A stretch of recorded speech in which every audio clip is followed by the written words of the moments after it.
Hoje, no Tribunal das Minúsculas Causas da Internet e da Câmara dos Deputados, precisamos proibir, acabar, abolir com o termo leite vegetal e carne vegetal, pelo bem do país. Olá, meu nome é Bruno Luiz e sou mestrando em Filosofia pela Universidade Federal de Pernambuco e essa é a Vegana Filosofia. E hoje a gente vai estar comentando, vai estar falando um pouco sobre um projeto de lei bastante engraçado, para a gente usar um eufemismo, que é de autoria da então deputada Tereza Cristina, que hoje é senadora, até 2031, tá? Para quem estiver aí contando os dias, né? Do partido do PP, o Partido Progressista, lá do Mato Grosso do Sul. Esse projeto em questão, né? O projeto de lei 10.556, que é lá de 2018, então está completando 8 anos esse ano, né? E justamente nesse ano, em 2026, ele foi votado e acabou sendo aprovado no nível do Congresso Nacional, né? Justamente durante uma madrugada de uma terça-feira, né? No dia 3 de março, para ser mais preciso. Quando tava todo mundo ali descansando, dormindo, ou sei lá, tava a noite adentro tomando uma por aí, a Câmara tava lá votando a proibição do leite vegetal, né? E justamente, né, na altura da gravação desse vídeo, ele vai seguir para tramitar no Senado também, para daí, né, ter os finalmente e ser implementado. Para quem não conhece ou não se lembra, né, Tereza Cristina, ela também é muito conhecida como a musa do veneno, né, na época em que ela compunha o governo Bolsonaro, né, como ministra da Agricultura. Ela também já presidiu, né, a Frente Parlamentar Agropecuária e então, assim, né, só por essas informações a gente consegue ter um pouco vislumbrar de onde vem esse projeto, né? A gente tem uma visão um pouco mais lúcida e menos ingênua do lugar de onde parte esse projeto, essa ideia. Resumidamente, assim, em um TikTok, o projeto ele busca proibir a denominação de produtos de origem vegetal com expressões, símbolos próprios ou similares àqueles que são utilizados em produtos lácteos de carnes, né? Em produtos à base de animais. Nessa visão do projeto, né, expressões como leite de soja, hambúrguer de grão de bico, na verdade são informações enganosas e podem induzir o consumidor ao erro. Sendo assim, né, o projeto ele obriga isso, né, que os produtos baseados em plantas, eles devem obrigatoriamente fornecer informação ostensiva sobre a sua origem vegetal, né, sem ficar se camuflando e fingindo ser algo que eles não são. Afinal, né, nem tudo é o que parece e as aparências enganam. Pô, de primeira vista, essa decisão do Congresso e até mesmo essa ideia desse projeto de lei podem ser vistos como inofensivos de um lado ou até bastante úteis de outro lado. Eu falo inofensivos porque você pode ter pessoas até veganas, né, que defendem que basicamente, ó, eu não me importo com o nome do produto, assim, do prato ou da opção vegana que você está se referindo. O importante é, primeiro, que ela exista, que ela seja tão ou mais saborosa que a versão carnista disponível e, principalmente, que ela seja acessível e popular, ou seja, que dê para a gente consumi-la. E também, esse projeto ele pode ser visto como muito útil, principalmente por aqueles defensores da indústria da carne, de leite e ovos, né? Porque eles podem defender o quê? Bom, o projeto, na verdade, ele está visando a impedir um constrangimento do consumidor, assim. Imagina que constrangimento, imagina que absurdo você comprar um leite vegetal por engano, né? Aí você chega em casa com um hambúrguer que não tem carne de um animal morto, assim. Imagina esse absurdo, imagina esse constrangimento acontecendo com as pessoas. Para além do fato, né, de que ninguém na história do país, da humanidade, do planeta Terra comprou um leite vegetal por engano, né? Principalmente se você levar em consideração que a maioria da classe trabalhadora brasileira, né, ganha até 2 salários mínimos e o leite vegetal é sempre mais caro, então é importante defender e salientar que essa disputa que está em questão não é sobre produtos, tampouco meramente sobre nomes. Essa disputa é sobre gramática, o âmbito tácito, basilar que determina, condiciona o sentido e o significado de nossas palavras e ações mais corriqueiras, né? Em outras palavras, é basicamente o nosso modo mais básico de funcionar no mundo, o nosso piloto automático semântico e prático. Uma vez que o veganismo ainda é muito minoritário e o carnismo, né, como nos ensina Melanie Joy, esse sistema de crenças que determina que alguns animais são comestíveis e outros não são comestíveis, é o que é a norma social, é o que é majoritário, né? Ou seja, a gramática dominante é fundamentalmente carnista e especista. Então, por exemplo, a gente tem convicções, certezas de que refeição envolve carne, de que leite dá sustância, ou que, por exemplo, bolo leva ovo. Isso funciona, essas certezas, essas convicções, elas operam tacitamente na nossa gramática como dobradiças normativas, como pontos fixos que permitem que a gente haja com a certeza de que animais são recursos à disposição para o nosso uso, em prol da nossa subsistência ou mero prazer gustativo. Agora, por outro lado, é importante também perceber que o veganismo também tem a sua gramática própria, né? Então, no caso do veganismo, se é animal, então é amigo, é senciente como eu, merece viver como eu também mereço. Então você tem outras dobradiças normativas, né? Como, por exemplo, leite é alimento de bezerro, ovo é embrião de galinha e carne é cadáver, né? E justamente são essas certezas, essas convicções que estruturam essa gramática e determinam como as pessoas veganas fazem sentido de si mesmas e do mundo à sua volta, da sua relação com os animais. E isso se mostra, né, no uso rotineiro de palavras, nos jogos de linguagem, em nossas ações recorrentes e diárias. Mais do que somente reafirmar e defender a sua gramática própria, o veganismo também propõe rivalizar, disputar a gramática especista dominante, que constantemente está atacando essa gramática vegana e está constrangendo, afinal, né, tudo é a favor da carne e nada é contra isso, né? E é importante lembrar, né, que o veganismo, como está sendo entendido aqui, ele não é apenas uma dieta, um estilo de vida estético ou consumo de produtos com um selo vegano bonito. É, sobretudo, né, a luta contra a opressão e exploração sistemática de animais não humanos, como vacas, porcos e galinhas, não só, mas principalmente, né? Então, o que está de fundo, em essência, no veganismo é um compromisso inegociável com a libertação animal. Por isso, justamente, o veganismo procura construir um mundo novo, no qual o ser humano se vê apenas como mais um animal, entre outros, sem prerrogativa especial e sem a licença para dominar tudo e todos porque simplesmente pode ou porque tem poder para isso. E veja, é muito importante notar que um dos passos para a construção desse mundo novo, para rivalizar essa gramática dominante especista, é claro que é os nomes que a gente dá aos nossos alimentos, por um motivo muito simples, assim, a maioria das pessoas que se torna vegana nasceu comendo e gostando de carne e produtos de origem animal, porque, basicamente, né, seus pais fizeram essa escolha por elas, né? Ninguém nasce escolhendo com o que vai se alimentar. Essa é uma decisão que é tomada por nós desde pequeno, né? Como tantas outras, né? E também, né, todo mundo faz isso desde sempre, assim. Tudo é a favor da carne e praticamente nada é contra. Outra questão é que quando a gente pensa nos restaurantes e nos serviços veganos, eles se sustentam, eles se pagam majoritariamente porque você tem um público não vegano frequentando esses lugares. Ou seja, para muitos veganos, a carne, ela ainda é saborosa, ela é uma lembrança afetiva, mesmo que ela não mais seja considerada alimento. E justamente esses simpatizantes da causa animal, que não necessariamente são veganos, que são chamados de flexitarianos, né, que vão uma vez ou outra em um restaurante vegano, por exemplo, eles facilitam com que o veganismo seja visto com menos estigma e mais respeito. E justamente para atender esses dois públicos, ou seja, a maioria dos veganos que nasceu comendo e gostando de carne, e esse público simpatizante, e também para recrutar novos adeptos, é que entram essas opções veganas com um nome parecido ou igual à variante carnista. E aí vem toda essa implicação de que veganos querem imitar carne. Assim, porque se torna vegano, por que você quer imitar carne?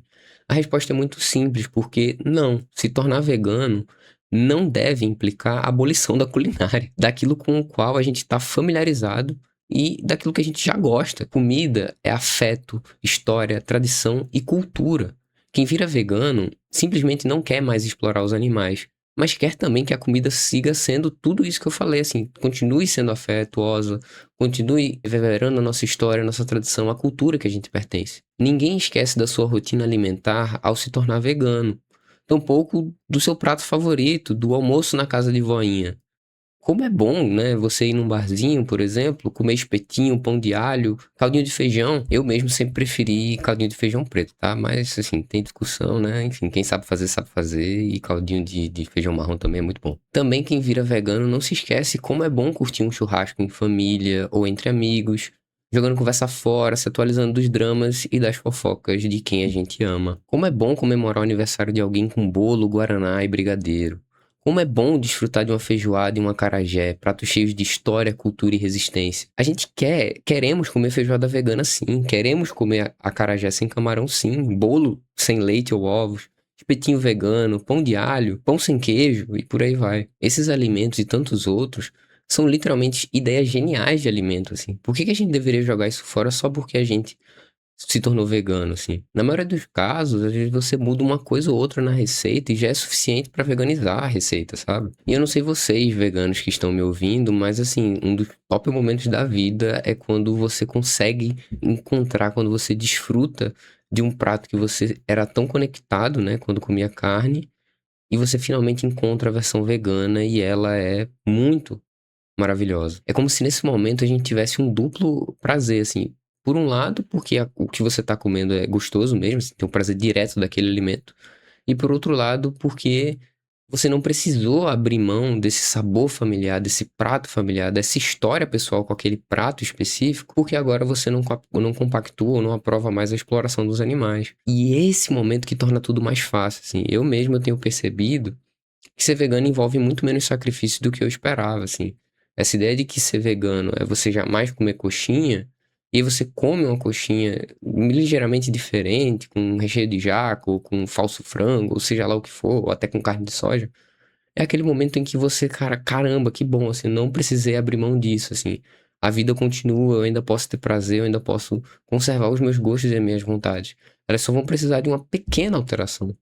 E isso, assim, é uma das coisas mais, é um dos pequenos prazeres da vida vegana. Veganos até costumam dizer, de modo bastante sagaz, né, que quem se torna vegano acaba perdendo, ou melhor, né, se livra de leite, né, enquanto um produto da secreção mamária das fêmeas mamíferas. E ganha, na verdade, uma dezena de outras variedades de leite, né, o leite de aveia, de soja, de amêndoa, leite de semente de melão, por exemplo, e tantas outras formas, né. Quem adere ao veganismo deixa de contribuir, de apoiar, de defender a exploração animal, mas não abandona sua relação afetiva com a comida.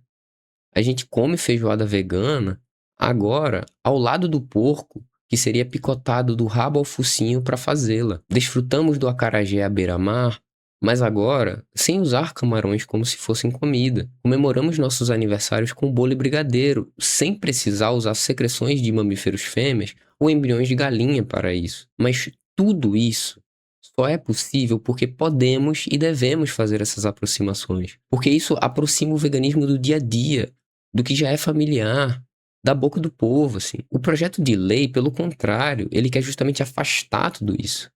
Ele quer tornar o que já é difícil impossível e o que já é impensável inimaginável. É transformar algo que já é estranho, que é a dieta vegana, ou ser vegano, a ideia de ser vegano, e transformar isso em uma alienígena sem forma, inimaginável, no que ninguém nunca viu, ninguém nunca vai ver. E é bastante ridículo, porque é em nome do que, assim, que esse projeto tá fazendo toda essa legislação toda em relação aos produtos de origem vegetal, assim? É em nome da precisão conceitual, ou de evitar maus entendidos nos supermercados, assim. Aí nessa visão, quem se torna vegano vai ter que abrir mão de tudo mesmo. Jamais vai comer feijoada vegana porque não tem carne de porco. Jamais vai comer acarajé porque não tem camarão. Jamais vai comer bolo porque não tem leite e ovos, assim. A gente jamais vai fazer um churrasco em família ou entre amigos porque não tem pedaços de animais mortos em cima da grelha. E essa ideia se torna ainda mais ridícula quando a gente lembra que já é corrente várias expressões cotidianas em relação aos alimentos. O nome de vários pratos já são carregados de alegorias, metáforas e aproximações. Não tem rigor conceitual nenhum, assim. Cachorro quente não é carne de cachorro. Olho de sogra não leva olho humano na receita. Tampouco pé de moleque leva o pé de alguém. Brigadeiro, apesar de sua origem, não é sinônimo do cargo militar. Carne de panela não é feita de alumínio ou de barro. Então, beleza, vamos comprar a lógica desse projeto. Então, leite de soja não pode porque não tem secreção mamária de fêmeas mamíferas. Beleza. A gente vai chamar do que agora? Pode ser suco de soja. Mas aí eles vão retrucar. Não, não, suco só pode se for da fruta. Então vai ser o quê? Soja líquida? Batida de soja? Ou também, por exemplo, não pode falar hambúrguer de grão de bico porque isso é enganador, né? Não pode porque se não tem parte de animal morto dentro, não é hambúrguer. Então vai ser o quê? Disco de grão de bico? Círculo de grão de bico? Aí também não pode falar em almôndega de soja porque não tem bicho morto dentro. Aí vai ser o quê? Bola de soja? Fica claro que essa encheção de saco, essa frescurada toda desse projeto de lei só serve para afastar o veganismo do nosso vocabulário, do nosso dia a dia, das nossas vidas. E por favor, né, não vamos ser ingênuo nem bobo, né? Essa decisão vai muito além de questões mercadológicas, né? É claro que há esses elementos, né, de proteção de um mercado contra opções veganas quanto um mercado à base de plantas que tenta crescer ou tenta se estabelecer, que, né, quem sabe com o tempo pode se tornar até mais acessível que o mercado carnista, mas que já é minoritário, ou seja, é como você dar um tiro de bazuca para matar uma mosca. Então não é uma questão só de dinheiro, porque o mercado à base de plantas não tem tanta força assim. É sobretudo uma questão política também. A política do especismo, do agronegócio, da exploração da classe trabalhadora, do meio ambiente e dos animais. É manter as opções veganas e o veganismo cada vez mais inalcançável, em especial para os humanos que mais precisam dele, quem está na periferia do sistema. Afinal, a carne que a maioria das pessoas consome, a maior parte da classe trabalhadora consome, não é a picanha, assim. É salsicha, é nugget, é hambúrguer ultraprocessado, que a gente sabe, graças ao OMS, que é altamente cancerígeno, assim, ocupa o grupo 1 de carcinogênicos. Assim, claro que há outras opções mais em conta e saudáveis de carne, né? Mas quem tem tempo para cozinhar no capitalismo? E também o leite, que a maior parte da população brasileira consome, não é o leite ninho, não é o leite da maior qualidade, não é o tipo A, assim. Não é à toa que se fala em nutricídio.